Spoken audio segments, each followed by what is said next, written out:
same time, she was a loyal subordinate made by the supreme being Peroroncino. That being the case, was it not bizarre that she would be fighting Ains Olgaun, who was formerly known as Momonga? Why was she doing battle with Ains Sama, who was another member of the 41 supreme beings? If her creator had so ordered, she would obey and fight with all her strength. Even if all of Nazarick were her enemies, she would charge at them without a moment's hesitation. Yet, this was not the case. She thought and she thought and she thought, but she could not find an answer. Still, she could not stop herself. It was as though someone was whispering into her ear, "Shaltir, you have to kill the enemy with everything you have." Shaltir inspected Ain's MP consumption with mana essence, and then she fought to suppress the laughter rising in her heart. At the same time, she reversed time to recover her health. More powerful spells consumed more mana. Reality Slash was one of those spells, and it was quite inefficient, in terms of damage caused for mana expended. Even so, Ains was still using it. Shaltir thought that perhaps Ains was hoping to deplete her health and claim victory, before the battle became a brawl. That's right, finishing it quickly is the right thing to do, because drawn-out battles are to my advantage. Perhaps it's also because Ains Sama knows that debuff spells have little effect on the undead. Shaltir narrowed her eyes and focused on Ains, who was still casting big spells. Very well, then I shall adapt to whatever he comes up with. Shaltir's skills were divided into the at-will and limited-use types. Turning back time to recover damage could only be done 3 times a day. The Purifying Lance was also only usable 3 times a day, while the Impure Shockwave Shield could only be used 1 more time today. Still, there was no point in being miserly about them. Shaltir's plan was to end the battle in a melee fight. Her MP and skills were essentially tools to deplete Ain's MP. I can fight without MP, but Ains Sama is finished without MP. Shaltir could fight with the total of her HP and MP, but Ains could only use his MP. This was the great disparity between them. She looked on Ains, who was limited to his spells, with a gentle expression in her eyes. One could call them the eyes of a mother looking upon her child, or rather, the look of pity which the mighty would bestow upon the weak. After throwing her final purifying javelin, Shaltir accepted the Reality Slash counterattack, and decided to move into the second phase of the battle. How about this then? Summon Monster 10th. As if I'd let you. Greater rejection. The summoned monsters were dispelled in an instant, and Ain's smug laughter reached her ears. I won't let you draw out the fight, Shaltir. I can't smile yet, though I was just trying to use up my MP after expending all my special abilities. Shaltir faked a stern expression, and then cast another spell. Really now? Then how about a direct attack? Maximize Magic Vermilion Nova. Triplet Maximize Magic Call Greater Thunder. The Crimson Blaze, one of Ain's weaknesses, engulfed him, while 3 gigantic strokes of lightning earthed themselves through Shaltir's body. This was the first time in this battle that she had felt her health drop like a rock, which put a look of displeasure on Shaltir's face. Did he make preparations to resist fire? No matter how powerful one was, one could not prepare to resist all elemental attacks. There was a limit to that, even if a heteromorphic character combined their racial resistances with job classes that granted resistances and outfitted themselves from head to toe in resistance-granting divine class gear. However, by focusing on specific resistances, a character could make themselves immune to elements to which they should have been weak. In other words, Ains had forsaken his other resistances and focused on raising his fire resistance. This might be troublesome. I have no idea which elemental resistances Ains Sama gave up. The only way to discern Ain's elemental weaknesses was to use life essence to check his HP and barrage him with attacks of multiple elements, then see which one hurt him the most. I'm not going to do something tedious like that. I'll target an element which he should be weak against. Maximize Magic Brilliant Radiance. Maximize Magic True Dark. Holy Element Light wrapped Ains, purifying his body, while Shaltir's body was corroded by non-elemental darkness. In this moment, Shaltir did not miss the fact that Ains had flinched. Although he was trying to cover it up by changing his stance, there was no way he could cover up the fact that he was trying to remain stoic in the face of pain. Shaltir smiled inwardly, because she had found his weakness. No, she could not blame him for that. After all, most undead were highly vulnerable to holy element attacks. It was very difficult to remove that weakness, and if he had geared himself to resist the fire element, there was no way for him to do so. The two of them locked eyes, and Shaltir cast her next spell. Naturally, the spell Shaltir had chosen was still Brilliant Radiance. They exchanged magic in this back-and-forth fashion for some time. Even Shaltir had lost a sizable amount of health. In fact, her HP, health, might well be zero had she not secretly used MP on skills which defended against spells. That's Ain Sama for you. He's far superior to me in spell battle, be it in attack or defense. I used several holy element spells in a row, but Ain Sama took a lot less HP damage than me. Still, I also made him burn a lot of MP too. From what she could see, Ain's MP was greatly reduced from how it had been when they had first started out. Even so, she could see Ain's fighting spirit burning in his eyes. It's getting hard to take. I want to break Ain Sama's magnificent will and turn him into a beaten dog. Shaltir forced herself to ignore the sensations welling up from her lower belly. If she were in her room, she would have called a vampire bride over, but she was on the battlefield, much to her regret. And of course, she could not comfort herself on the spot to slake her desires. That being the case, she would satisfy herself through combat. Shaltir looked at Ain's with lust-moistened eyes, and she licked her lips. If she continued lengthening the distance between them, what sort of face would he make for her? Then, time to recover. Maximize magic greater lethal. Positive energy restored the health of the living, while negative energy would damage them. However, the opposite was true for the undead. Thus, greater lethal, which channeled vast quantities of negative energy, was the most powerful healing spell that Shaltir, one of the undead, could cast. I see. It would seem I've lost quite some health as well, greater lethal. Shaltir blinked several times, unable to believe what was happening before her eyes. However, she had to accept the fact that Ain's wounds were recovering before her eyes, even if she could not quite believe it. Why is it that you can cast the divine spell Greater Lethal? Was it on your class's spell list? No, sadly, this is not an innate ability, but an effect from a magic item. This magic item only allows me to use a single specific spell, and requires me to use an equipment slot, nor can that spell be enhanced with skills. It is also much weaker than someone casting the spell off their own list, so you could say it has many drawbacks. As Ains complained, he used Greater Lethal again, causing Shaltir in turn to mumble, "That's a spanner in the works, isn't it?" Still, her aim was to deplete her foe's MP, so the plan was not yet ruined. With that in mind, Shaltir continued casting Greater Lethal to recover her health. Since Shaltir was a level 100 character, it took a while for her to fully recover. At the end, she cast, Maximize Magic Greater Lethal. Body of Effulgent Barrel. After healing his wounds, Ains cast a defensive spell on himself. Shaltir was a divine magic caster, and she had not received much knowledge from Peroroncino. Thus, she did not know what the Body of Effulgent Barrel spell did. However, the green radiance that surrounded Ains appeared once more, so Shaltir concluded that it must be some kind of defensive magic. That seems about right. I'll launch a direct attack next.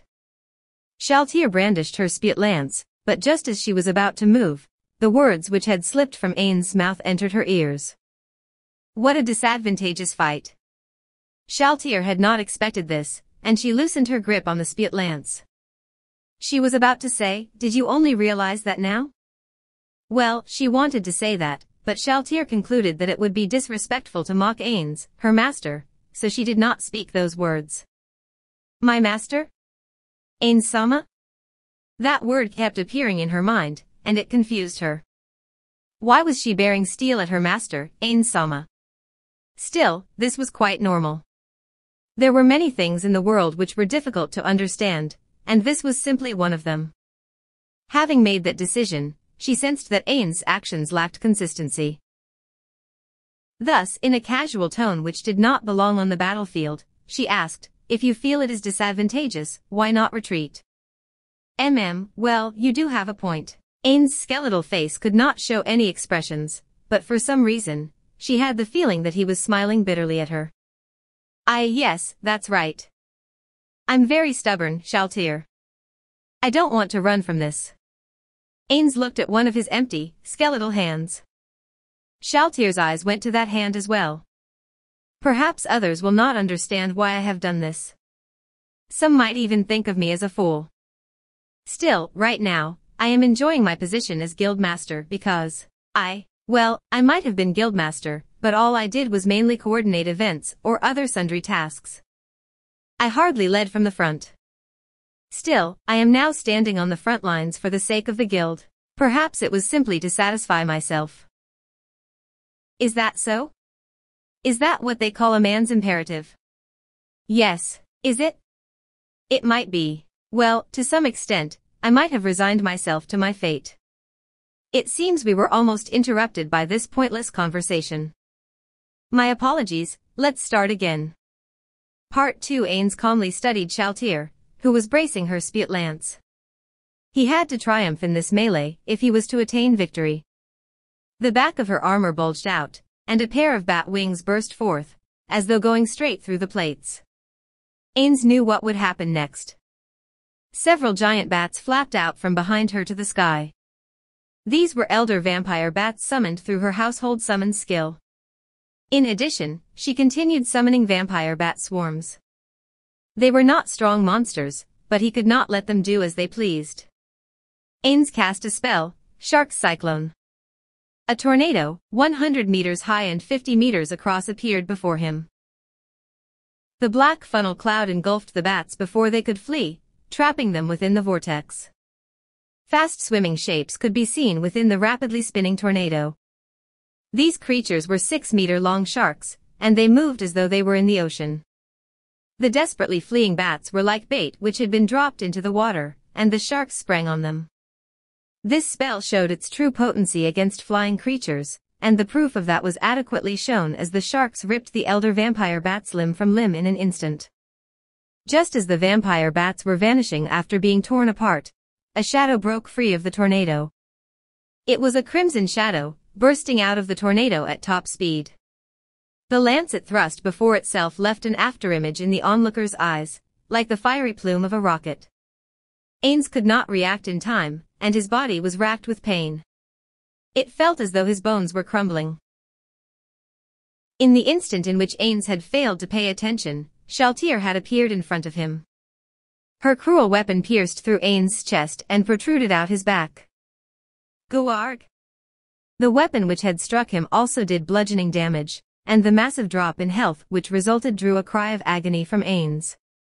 Any pain which the undead Ains felt would cut out once its intensity exceeded a certain threshold, much like his emotions did. This was why even Suzuki Satoru, who lacked combat experience, could endure this pain and calmly deal with it. That said, this was no ordinary pain. Suzuki Satoru's mind was assaulted by the fact that his life was ebbing away. His vision grew dim, and he felt himself losing consciousness, as though he had lost a great deal of blood. However, Ains' will was stronger than that weak mind. This was because the person fighting here was not Suzuki Satoru, but the supreme ruler of the great underground tomb of Nazarick, Ains Ulgaun. Shaltir did not cease her attack, even as Ains considered what steps to take next. Having impaled him with the tip of her lance, she continued driving it forward, ramming the point straight into Ains' body, and forcing the thicker part of the lance behind it into him. He felt his body tearing apart, as well as a burst of intense pain, accompanied by the sensation of his health depleting further. Thus, Ains decided to activate the body of Effulgent Barrel. The green light which enfolded him shattered. The 10th tier spell body of Effulgent Barrel reduced the effectiveness of bludgeoning attacks against its subject while it was in effect, and it could completely negate one instance of bludgeoning damage after it was cast. The body of Effulgent Barrel absorbed the damage dealt by the lance, and so it seemed as though time had turned itself backward, the lance's tip retreating back outside Ain's body. Ain's moved back to where he had been standing before the lance had impaled him. As Shaltir watched him in bafflement, Ain's cast another spell. Wall of Skeleton. A wall composed of numberless armed skeletons erupted between the two of them. The skeletons in the wall attacked Shaltir, chopping, stabbing, and slashing at her. However, none of them managed to hit Shaltir's body. Maximize Magic Force Explosion. An invisible shockwave exploded from Shaltir. The wall of skeletons buckled under the invisible impact, and then completely disintegrated. The pulverized chunks of bone pattered like rain as they fell. Still, it had bought some time for Ain's, so it had been worthwhile. Release. In accordance with Ain's command, the triplet Greater Magic Seal triggered 3 magic circles, each of which released 30 streaks of light, for a total of 90. These white bolts of light were non-elemental magic arrows. The dazzling afterimage left behind as they traveled through the air were like the spread wings of an angel of death. First-tier spells could not breach Shaltir's magic defenses, but Ain's had cast that spell anyway. Sensing something odd, Shaltir desperately tried to evade them, but the ivory bolts of light turned a full 90 degrees in mid-air and chased her down, falling on her like hail. The 90 magical bolts scored hit after hit on Shaltir, rapidly dropping her health. The reason why they could pierce Shaltir's defense was because Ain's had used a skill to temporarily boost the magic arrows to the equivalent of 10th tier spells. Ain's was not finished yet. Dance. Triplet Magic Obsidian Sword. 3 longswords appeared in midair, their black bodies gleaming. They streaked after Shaltir, as though they had a mind of their own. Out of my way! Shaltir shouted as she batted them aside with her spit lance. However, the obsidian swords continued attacking her even after they were deflected. These weapons, created as they were through magic, were very difficult to destroy through physical means. Magic Destruction. Shaltir used her scant few remaining MP to cast a spell which dispelled other magic. 2 obsidian swords vanished from that spell, cast with no regard to her remaining MP. However, one had not vanished, and it continued attacking Shaltir. The success rate of magic destruction was directly dependent on the spell casting ability of its caster, and this was conclusive evidence of which magic caster was superior. Ah, how annoying! Shaltir paid no heed to the longsword attacking her, and pressed onward to Ain's. Damage like that was barely a scratch to Shaltir. The spit lance sent Ain's flying to the side. With no way to resist bludgeoning damage now, Ain's could not ignore this damage. He stabilized himself in midair with fly, and then damn it. This was the first time Ain's had cursed in panic during this battle. Ain's had enough health to weather an attack like that, but the problem was right before his eyes. This was because the health lost by Ain's had been used to restore Shaltir's own health. Her recovery rate was enough to surpass the damage done by the obsidian sword, so in order to cut down her rate of healing, Ain's cast an attack spell. Triplet Maximize Magic Reality Slash. The 3-dimension rending slashes drew gouts of fresh blood from Shaltir, but she paid it no heed and continued pressing forward, the implacable obsidian sword at her back. Shaltir's depleted of MP, so all she can do is advance and fight within the effective range of the spit lance, is that it? But that's the kind of fighting I hate most. Ain's retreated with a fly spell, and continued attacking. Triplet Maximize Magic Reality Slash. Even as he kept backpedaling, the distance between them shrank with each passing moment. This was the difference between the speed of a fly spell, and a fly speed which had been augmented by skills. Shaltir pulled herself before him, spurting blood as she did. Then, she suddenly curled herself up. The air distorted, and a massive shockwave erupted from Shaltir's body. That isn't a force explosion. That's an impure shockwave shield. The shockwave generated by the skill shattered the obsidian sword and smashed into Ain's, sending him flying into the distance. Guorg. Perhaps the impure shockwave shield had been enhanced by another skill, but Ain's ended up tumbling several times along the ground. By the grace of his fly spell, and the magic items on him, he managed to force himself back upright.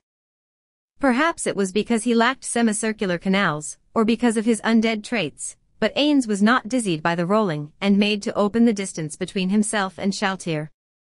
This was a fortunate consequence. Ains did not want to be locked in melee, and he now had a chance to cast other spells. Just as he was about to do so, Ains saw a ball of white light coalesce in front of Shaltir, which slowly shaped itself into a humanoid form. Ains was very aware of what that was. His unmoving face grew stiff, and in contrast, Shaltir grinned like she had scored an overwhelming victory. "It's here, it's finally here, huh? I knew she'd use this sooner or later, but to think Shaltir would use Einherjar, her trump card, at this critical moment." The white light fully resolved itself into the shape of a person. If one ignored the bleached white armor and the glowing skin, it was the spitting image of Shaltir. Ains understood that the resemblance was not merely cosmetic. While it lacked Shaltir's spellcasting ability and several skills, and had no magic items, its weapons, armor, and stats were otherwise identical to Shaltir's. It was not undead, but a golem-like construct. The two creature types had nearly identical resistances and immunities. In other words, there was another Shaltir, who could only fight in melee combat. Ains had anticipated this would happen, but facing two level 100 opponents at the same time was still quite taxing.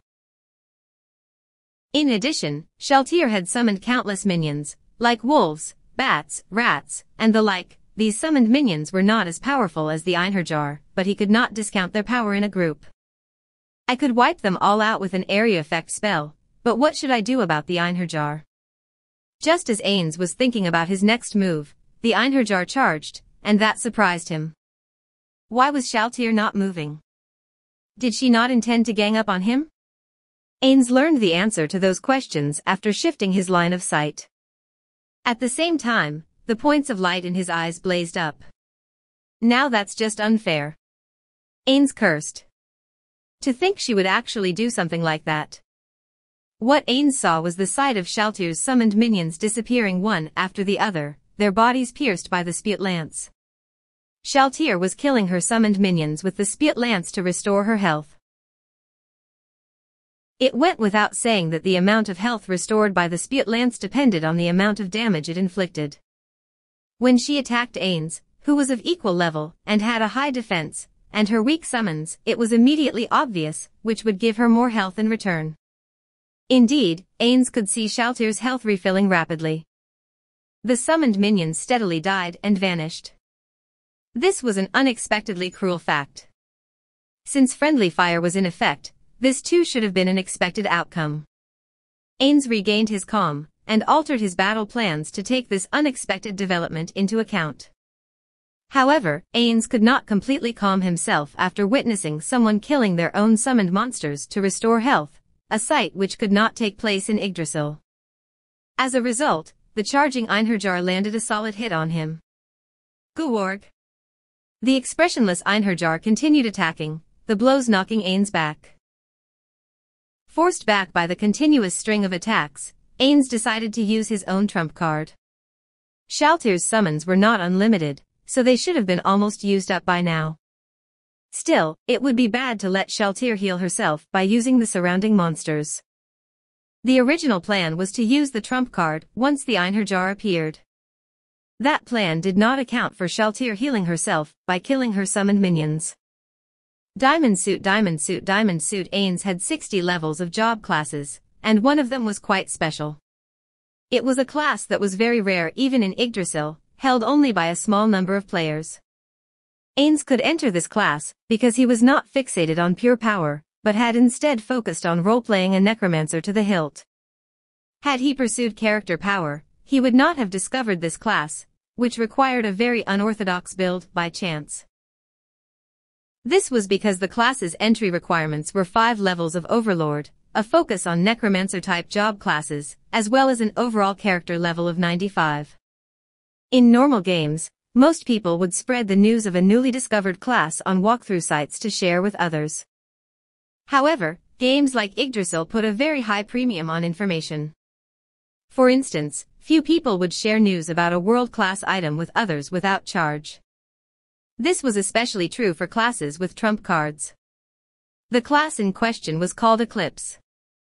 The class description stated, "Only an overlord who is truly dedicated to the pursuit of death may enter this class, which swallows up all life like an eclipse."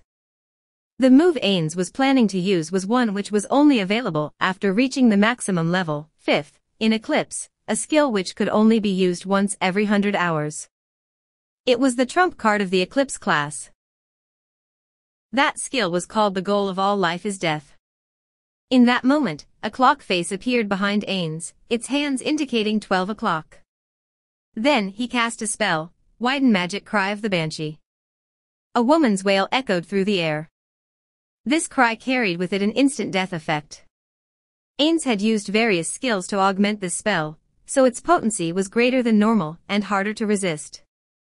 Still, it was useless against Shaltir and the Einherjar construct. Oddly enough, Shaltir's summoned minions, who had no resistance to instant death, did not fall. This situation was quite bizarre, but Ains remained unmoved. Rather, one could say that things were going as planned. Tick. The clock face behind Ains ticked, and its hands slowly moved as the spell took effect. Ains glanced at Shaltir in the distance as his health dwindled under the onslaught of the Einherjar, and at the same time he felt quite disappointed. So I can't finish this cleanly, huh? Damn you, Peroroncino, did you build her specifically to counter me? To think you actually gave her a resurrection item. Damn it. Ains cursed his guildmate within his heart. Ains frantically struggled to avoid the attacks of the Einherjar. After 12 seconds had passed, the hour hand had completed a full circuit, and it pointed to the heavens once more. Then, Ains' trump card took effect. In that moment, the world died. This was not metaphorical. Everything died. The Einherjar evaporated into white mist as it couched its lance, and dispersed before Ains' eyes. Even a homunculus with no concept of life died instantly. Shaltir's familiars shared the same fate, unable to resist the destruction which overtook them. That was not all.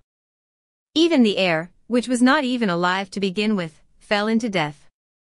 For over 100 meters in all directions, the air was no longer breathable. If any living creature tried to respire within that area, their lungs would be corrupted by the deadly air, and they would die. Neither did the land escape the embrace of death. The terrain in a 100-meter radius was instantly transmuted into sand. Only Shaltir and Ains could move in this world, where only death remained. Ains' trump card, the goal of all life is death, strengthened the effect of instant death magic and skills. Thus augmented, those instant death effects could bypass any immunities or resistance and kill their targets after a certain amount of time had passed.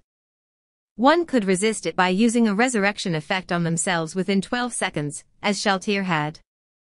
The air and the land had also died because of that effect. In Yggdrasil, the environment would not have succumbed, but in this new world, the effects were quite appropriate to the skill. All things were equal in the face of death. Ains himself was taken aback by this strange effect. The land had not died like this in Yggdrasil. He could not help but shake his head after witnessing the effects of the game's powers in the real world. However, Ains swallowed back his surprise. The pride in his heart would not permit him to show any sign of shock. Instead, he acted as though this had been part of his plan. Carrying himself with the arrogance that befitted a ruler, he gently asked the sole survivor, "What do you think, after experiencing the power that can slay even the unliving?" The wind blew, dispersing the dead air between them. That wind carried his words to her. "Incredible, I would expect nothing less of you, Ains Sama. My household summons are dead to the last. However, your MP is almost depleted, while my health is still at maximum." In Shaltir's eyes, Ains' MP was nearly zero. It was not completely gone, but he would probably only be able to use 2 or 3 more spells. With his MP so low, there was no way he